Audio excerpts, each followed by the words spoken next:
않잖아요.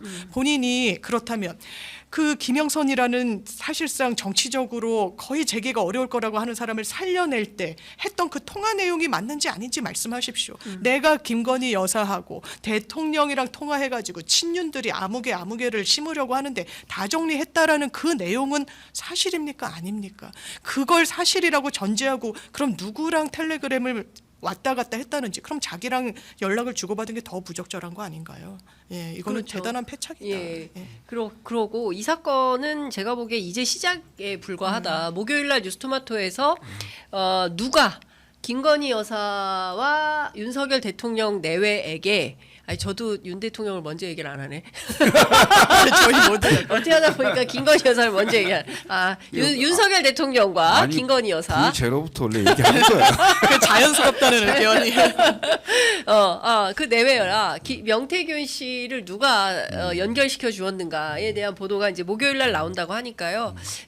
관련해서 아마도 목요일날 또 한 번 뉴스토마토 홈페이지가 다운되지 않을까라는 생각이 좀 듭니다. 어제 저녁에도 서울의 소리 보도 때 동접자가 폭발을 했습니다. 그런 것처럼 국민들이 지금 윤석열 정부에 대해서 대단히 우려와 걱정을 가지고 지켜보고 있다. 그런데 대통령 내외분이 계속 극우 유튜브만 보면 이런 소리가 안 들려요. 그러니까 참 걱정이다라는 생각이 좀 듭니다.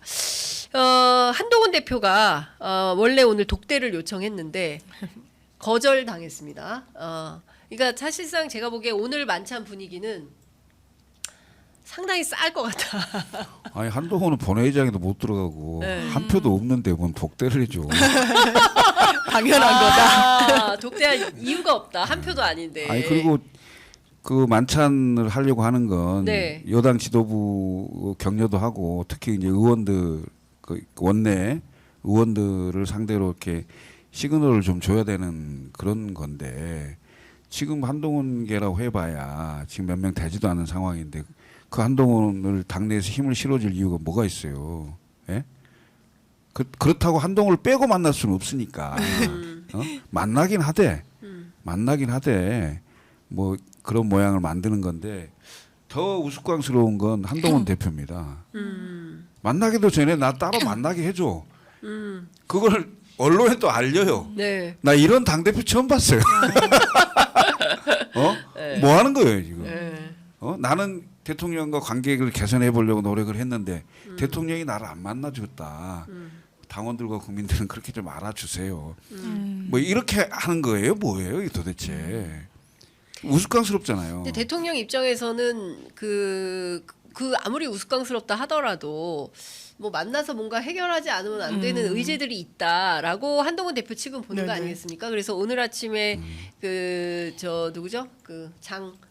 장동혁. 장동혁 최고도 나와서 이제 그런 부분을 강조를 하던데 아니 야당 대표 안 만나는 것은 완전히 무슨 저기가 됐지만 여당 대표까지 안 만나는 건 좀 심한 거 아니냐 이런 얘기도 나와요. 근데 저는 제가 대통령이어도 한동훈 대표 안 만날 것 같습니다. 그 맥락 때문에 그런 것 같은데요. 네. 약간 잦은 잽을 날리듯이 대통령을 좀 뭐랄까요 곤혹스럽게 하는 절차로 왔던 것 같아요. 본인이 어떻게 했습니까? 일단 대통령 순방하고 있는데 조선일보랑 면을 털어가지고 인터뷰하면서 대통령실이 너무 국민 눈높이랑 맞지 않다. 이런 용기 있는 목소리가 나온 거는요. 네. 대통령이 힘이 어느 정도 있을 때 했어야 진정성이 있죠. 지지율 최저치를 찍으니까 그때 비로소 그러고 있습니다. 김건희 여사 사과해야 된다 이러고 있죠. 제가 양상훈 칼럼인가요? 거기서 아마 윤석열 대통령은 이준석보다 한동훈을 더 미워할 거다. 이준석은 김건희 여사를 안 건드렸지만 한동훈 대표는 건드렸기 때문에 이런 진단의 칼럼을 썼더라고요. 네. 어느 정도 전 사실일 거라고 봅니다. 그런데 자기는 어떻게 했습니까? 김건희 여사와 관련해서 막 그 총선 때는 부적절하다 말 한마디 했다가 90도 폴더 인사하고 기자가 어떤 입장이세요? 왜냐하면 그때 마리 앙뚜아네트다 뭐다 해가지고 난리가 났었을 때니까요. 제가 언제 사과를 요구한 적이 있던가요? 라고 완전 뒤로 물러나는 걸 떠나서 그냥 완전 깨갱했었어요. 근데 지금 그랬죠. 또 지지율 떨어지니까 김건희 여사 사과해야 된다. 명품 백 어쩌. 그 대통령 뭐라고 생각할까? 이놈 말을 내가 어떻게 할 것인가? 독대를 해야 될 것인가? 네, 이놈 봐라 이런 네, 거예요. 거의 만찬장에 불러주는 것만 해도 저는 영광인 대통령이 줄 약간 물러선 것 같아요. 그 심기를 막 이렇게 꽉꽉 누른 것 같아요. 네. 그런데 독대 언론에 알리고 대통령을 막 곤혹스럽게 하고 자기 정치하는데 병풍으로 세우겠다는 의도를 그냥 드러낸다. 저는 이거 자초했다고 생각합니다. 예. 댓글에 그 우리 장 변호사님이 온몸으로 말해요. 액션이 크다 이렇게. 아 그런데 진짜 한동훈 대표가 미운 털이 확실히 박힌 것 같아요. 김건희 여사가 멀찌감치해서 목례 정도만 하고 악수도 안 하더라고요. 완전히 찍혔어. V제로 눈에서 멀어졌다. 예, 그러니까 셋이 사실은 운명 공동체다, 정치적 공동체이기 때문에 셋이 절대로 갈라서지 않을 거다라는 검찰 출신 정치인들의 예측이 우세했는데 아닌 것 같아요. 근데 그 이제 결정적으로 어떻게 될지는 뭐 더 봐야 되겠습니다만 저는 한동훈 대표는 정치적으로 단명할 가능성이 높아요.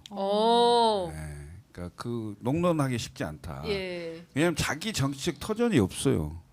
그다음에 자기 색깔을 가지고 국민들을 대하는 게 없어요. 그러니까 그 국민들이 봤을 때 정치인의 말이 가슴으로 좀 느껴져야 되는데 머리로 계산된 말만 나온다는 게 보여요. 그다음에 여당 정치, 그러니까 여당 대표의 숙명은 선거에 이겨야 됩니다. 선거에 이겨야 그 선거 때문에 다른 사람이 붙어 있어요. 네. 그래서 세력이 형성이 됩니다. 근데 선거에 이기지를 못하는 여당 대표는 한순간에 날아갑니다. 누구도 지켜주지 않아요. 왜? 여당 대표가 대통령한테 각을 세울 수도 또 각을 세웠을 때 그걸 지키려면은 그만한 힘이 있어야 되는데 그 힘은 결국 선거 승리로부터 오는 힘이거든요. 역대 여당 대표 중에 가장 힘이 셌던 사람이 박근혜입니다.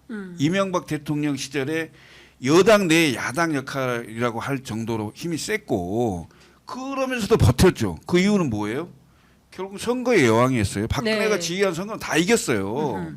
그랬기 때문에 버티는 거였고요. 나머지 여당 대표는 대통령이 있는 한 여당 대표는 힘을 못 쓸 수가 없어요. 왜 국회의원들 임기 지금 3년이나 3년 채 안 남은 임기지만 절반 네. 정도 남아 있잖아요. 그러면 여당 대표가 자리가 있습니까? 뭐를 할 수가 있습니까? 근데 대통령은 자리 있지요. 그다음에 예산 나눠줄 수 있죠. 그럼 국회의원들이 선거도 없는데 다 내년에 선거도 없어요. 선거도 없는 해를 앞두고 대통령하고 척져서 예산도 못 받고 그다음에 자기 가까운 사람 뭐 자리 추천도 못 하고 왜 그렇게 하게 무슨 충성으로 한동훈 옆에 서서 세력을 만들겠습니까? 근데 지금 제가 보기에 국민의힘 내부가 살짝 네. 자중질환 분위기가 지금 이제 감지가 되는 것 같아요. 특히 이제 김건희 여사와 관련된 문제가 우후죽순으로 터지기 시작을 하니까, 그러니까 친윤, 친한 그리고 뭐 이른바 뭐라고 해야 됩니까? 중도파라고 해야 됩니까?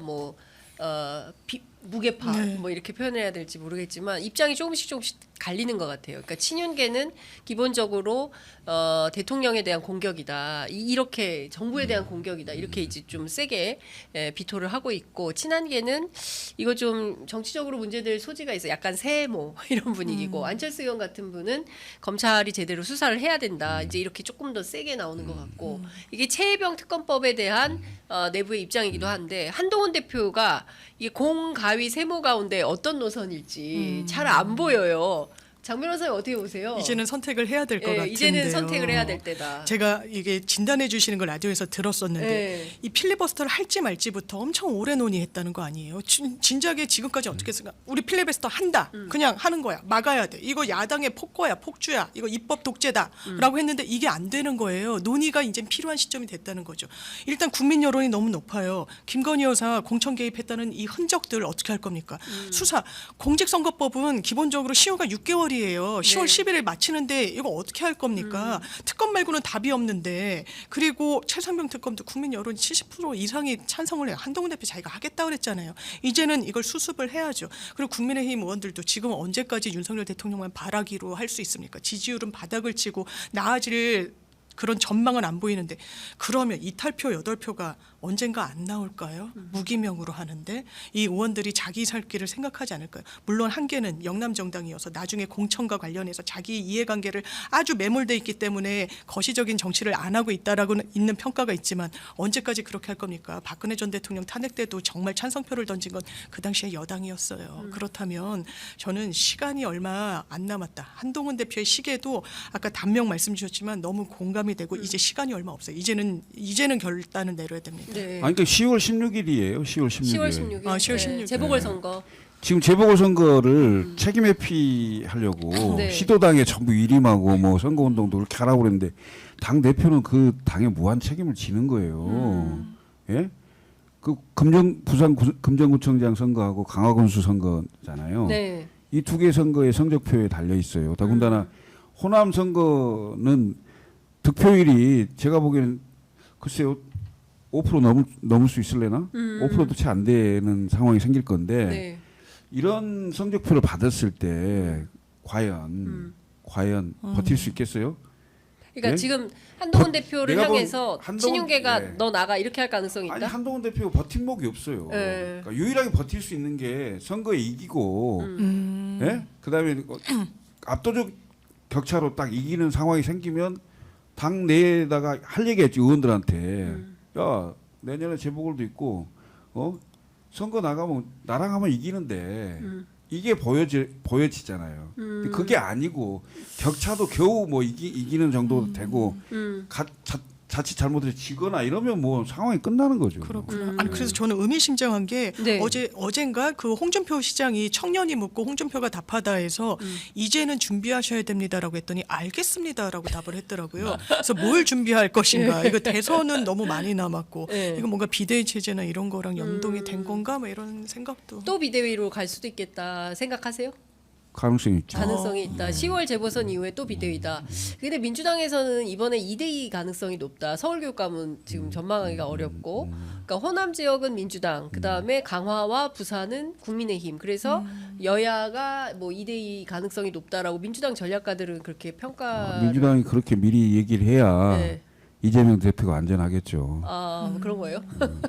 어차피 질 것이라고 생각하면 안 되죠. 왜냐하면 지금 국정운영 지지도가 20%에 정도 그러니까 그 추석 직전에 이렇게 찍었고 네. 이게 일자로 바뀔지 어떤 상황으로 바뀔지 모르는데 최소한 10% 후반에서 20% 초반일 거 아니에요. 이런 상황에서 야당이 보궐선거에서 못 이긴다. 그 야당도 대단히 문제가 큰 거죠. 그렇지 그러니까 않습니까? 부산에서 강화에서 야당이 다 이겨야 된다. 아 이길 수 있죠. 다 이길 수 있다. 그래야 맞는 거다. 왜냐하면 지지율이 이렇게 떨어져 아, 있는데. 그렇지 않습니까? 근데 이 상황에서 안전판 두는 거죠. 2대1라고 얘기하는 것 자체는. 이재명을 위한 안전판이죠. 자, 민주당 반론하십시오. 그런가요? 저는 일단 영광이 약간 오늘도 조간을 보면은 여론조사에서 조국혁신당이 당 지지율이 이제 민주당을 좀 앞서고 있기도 하고 그리고 너무 여기가 이제 무소속과 민주당이 좀 번갈아 가면서 해가지고 좀 가늠하기가 어려워서 이재명 대표가 정말 달려간 거 아니겠습니까? 네, 그러니까 민주당으로서도 완전히 쉬운 선거는 아닌 것 같고 인천 강화 같은 경우에는 원체 국민의힘 텃밭이긴 하지만 지금 안산수 전 시장이 나온다고. 나오겠다고 해서 표가 분산될 그렇죠. 그런 상황이죠. 부분도 있고 예. 금정 같은 경우에는 조국혁신당이랑 엄청 아웅다웅하면서 싸우고 예. 뭐 두 번 낙선한 게 아니라 그냥 도전을 한 거네 만에 막 이러고는 예. 있지만 거기는 단일화가 될 것 같고 예. 그런데 사실 승리까지는 장담하기 어려운 지역인 것 같아가지고요. 2대2도 약간 좀 왜냐면 버거워요. 이 영광도 어떻게 되는 거야 막 이런 기류가 좀 있는 것 같더라고요. 민주당 안에서요. 그러니까 좀 아주 선뜻 막 선방까지는 기대하는 분위기는 좀 아니지 않나라는 생각이 그래요. 듭니다. 그러면은 4개 지역구에서 경우에 따라서는 곡성 말고 다른 데서는 승리. 만약 그렇게 되면 근데 다 이겨야 되는 걸 네. 이제 목표로 해야 되겠지만 2대2가 좀 현실적으로는 전 높다라고 보지만 네. 그래도 안심할 수는 없는 이런 그런 느낌 상황이다. 같습니다. 그렇군요. 제가 보기에는 사실 선거가 닥치면 또 이게 정당 간의 경쟁이 치열해지기 때문에 어떤 각축전이 벌어질지 저희도 취재를 해서 보도를 하도록 하겠습니다. 여하튼 그러니까 이게 엄청나게 좋은 환경이잖아요. 야당의 입장에서 보면 국정운영 지지도 20% 초반. 개혁신당은 출마 안 합니까? 저희와 입장이 맞는 예. 후보를 발굴하려고 엄청 노력 중인데 네, 아직 없어요? 발굴을 못했습니다. 못했어요. 예. 그럼 후보를 못 낼 가능성이 있겠네요. 그땐 그건 마지막까지 가봐야 예, 알겠습니다. 예. 알겠습니다. 예. 그 오늘 만찬 회동에 앞서서 대통령이 그 새 법안 김건희 특검법, 최상병 특검법 그리고 지역화폐법 등에 대해서 거부권 행사를 또 한다 할 가능성이 높다. 하겠지 당연히. 거부권 행사하고 만찬하는 거예요? 아니, 그러니까 그 시점 타이밍은 잘 모르겠지만 결국은 거부권 행사를 하고 네. 국회에서 잘 마무리해달라. 네. 이렇게 격려하는 자리가 되지 않을까요? 그리고 체코 가서 원전 내 잘 하고 왔다. 체코 이렇게 원전 말이 많던데. 말이 많아도 일단 네. 그렇게 얘기하겠죠. 여당 의원들을 향해서. 그럼 여당 의원들이 그걸 받아서 재의결해서 똑같이 또 그렇게 할까요? 어떻게 보세요? 저는 대단한 패착이구나. 그럼 여론조사 어떻게 나올지 좀 궁금하다는 생각이 들어요. 이제 리얼미터는 조금 반등을 했던데 갤럽은 추석 연휴 기간에는 실시하지 않아서 일단 이번 주 금요일을 봐야 되는데 이런 식의 거부권 행사를 그것도 본인 부인과 관련한 걸 엄호하듯이 왜냐하면 많은 헌법학자들이요. 헌법에 대통령의 거부권 행사가 있다고 하더라도 필요 최소한으로 헌법 정신에 맞춰서 해야 된다라는 거예요. 자기와 관련된 거는 거부권 행사가 안 된다라는 의견을 많이 개진하고 있습니다. 그런데 여러 차례 이런다. 더더군다나 김건희 여사 어떻게 되고 있습니까? 계속 커지고 있죠. 제가 어제 우상호 의원을 말을 듣고 대단히 와닿았던 게 차라리 받아야 된다. 사인이 되고 권력에서 내려오는 순간 검찰이 어떻게 움직일지 모르느냐라고 합니다. 더 험한 상황이 발생할 수 있다. 오히려 테두리 안에 있을 때 수사를 받고 특검도 받는 게 안전할 수 있다는 표현을 쓰는데 저는 이제는 현실을 깨달을 때가 됐다. 대통령도 그냥 감싸고 이런 걸로는 그냥 더 큰 후폭풍이 닥칠 수 있다라는 생각이 듭니다. 체코 갈 때 김건희 여사 표정이 매우 어두웠다라는 네. 게 언론의 중평입니다. 본인에 대한 그 비판적인 보도가 쏟아져서 그런 걸까요? 아니면 다가오는 이 검찰의 수사 압박, 특검의 압박 이런 것 때문에 그랬을까요? 등산할 때는 올라갈 때보다 예. 하산할 때가 훨씬 위험하거든요. 그렇죠. 네, 지금 예. 이제 반환점을 돌아가서 예. 임기를 안전하게 어떻게 마칠 건가에 부인의 특검법도 들어 있습니다. 부인의 특검법. 네. 이게 사실은 본인과 부인 네, 관련된 특검이 네, 제일 네. 중요한 상황입니다. 그러니까 최혜병 특검법은 사실상 윤 대통령 본인의 그 직권남용 혐의와 관련된 수사 내용이 담겨져 있는 거고요. 김건희 특검법은 최근에 있었던 공천 개입까지도 수사 범위에 포함이 되어 있기 때문에 그 부분에 대해서 사실상 본인과 배우자와 관련된 것을 특히 최상병은 벌써 세 번째, 그렇죠? 네 번째 그러니까요. 네. 거부권을 행사를 하는 거거든요. 같은 법안을 네 번씩이나 그것도 본인과 관계된 법안을 네 번씩이나 거부권을 행사한다는 게 과연 상식에 부합한 거냐, 공정한 거냐, 차라리 깨끗하게 털고 가라라는 네, 게 이제 네. 장윤미 변호사님의 조언인데 과연 그대로 시행을 할지 그거는 좀 지켜봐야 될 것 같다라는 생각이 좀 듭니다. 입이 아파요. 이제는 이런 부분들에 대해서 그만 얘기하고 싶다. 특검 수사 결과에 대해서 브리핑 나오면 그 내용에 대해서 좀 보도하는 그런 매체가 되고 싶다라는 생각이 좀 들고요. 끝으로 제가 한 분씩께 여쭤볼게요. 지금 이제 시작에 불과한데 뉴스토마토에서 보도가 더 세게 나올 가능성이 높고요. 그리고 서울의 소리도 이제 연속 보도 시리즈 보도 하겠다는 거고 JTBC 뭐 여러 또 보수 언론들도 좀 움직이기 시작하겠죠. 이런 언론 보도가 계속 나오게 되면 대통령실의 변화 가능성이 있다고 보십니까? 없다고 봅니다. 예? 없다고 봅니다. 없어요? 어떤 변화가 있겠습니까? 예를 들면 감찰관을 들이고 예. 제2부속실을 만든다고 해서 지금까지 있었던 그 상황이 견제되거나 정리되거나 그렇지 않을 겁니다. 이미 저는 상황이 도를 다 넘어서 어떤 것도 견제가 안 될 거라고 보여집니다. 그럼 어떻게 해요? 네? 그럼 어떻게 해요? 헌법과 법률에 따라 헌법과 법률에 따라서 네. 탄핵 절차를 국가를 운영해야죠. 그냥 객관적으로 진단해 봤을 때 아마 본인들의 정치적 살 길을 모색하기 위해서 전환돼야 된다라는 인식을 할 때가 지금은 아닌 것 같고 올 거예요. 그런데 과연 전환 방향 선회를 할 수 있을 것인가? 전 능력이 없어서 기대하기 어렵다고 생각합니다. 진작에 할 수 있었으면요 했을 거라는 생각이 들어요. 근데 저희가 기대가 그래도 없진 않았죠. 이 이슈가 터졌을 때 그래도 그러지 않았을까? 총선에서 졌을 때 그래도 바뀌지 않았을까? 전혀 바뀌지 않았습니다. 오히려 당당했죠. 그러면서 우리는 저는 저는 대단히 놀랐어요. 역사가 우리 정부를 평가해 줄 것이다라고 하더라고요. 역사가 어떻게 평가할지 이미 저는 국민들이 채점표에 채점을 하고 계시는데 그걸 모르고 있다. 역사적 평가는 이미 내려졌다. 바뀌지 않으면 그거는 정말 정치적 사망의 길이지만 이걸 방향 선환을 할 능력이 있는지 의문이다. 박근혜 대통령 국정농단 사건 때 박근혜 대통령이 사과하고 개헌 얘기하고 그랬는데도 불구하고 국민의 분노를 잠재우지 못했어요. 그건 타이밍이 엄청나게 늦었기 네. 때문에 그렇습니다. 그러니까 정치인은 항상 국민보다 최소한 반걸음 이상 어떤 얘기했을 땐 상상을 초월하는 얘기를 해줘야 돼요. 국민들의 기대를 훨씬 뛰어넘는 발언과 행동을 해줘야 국민들이 수용을 하고 아 저렇게까지 이렇게 할 수 있는 건데 지금 윤석열 대통령 윤석열 정부가 하는 걸 보면 전혀 그럴 개연성이 없어요. 뒤따라오지도 못할 겁니다. 박근혜 대통령 그나마 뒤따라오기라도 했어요. 네. 어떻게든 막아보려고. 근데 지금 이 정부를 보면 뒤따라오지도 못한다니까요. 저는 그런 생각이 들어요. 예. 아, 덕태님이 나도 안 될 것 같아. 깔끔하게 정리해 주신. 예, 그리고 앞에 한 분 더 계셨는데, 온니님이 나도 안 된다고, 나도 없다고 봄. 예, 오늘 두 분 말씀 잘 들었습니다. 하여간 지금 뭐 상당히 노란의 위기에 있는 것 같고요. 그럼에도 불구하고 현명한 시민들이 연대의 힘으로 이 시국을 잘 헤쳐나가야 되지 않을까 싶습니다. 다음 주에 뵙겠습니다. 말씀 잘 들었습니다. 감사합니다. 고맙습니다.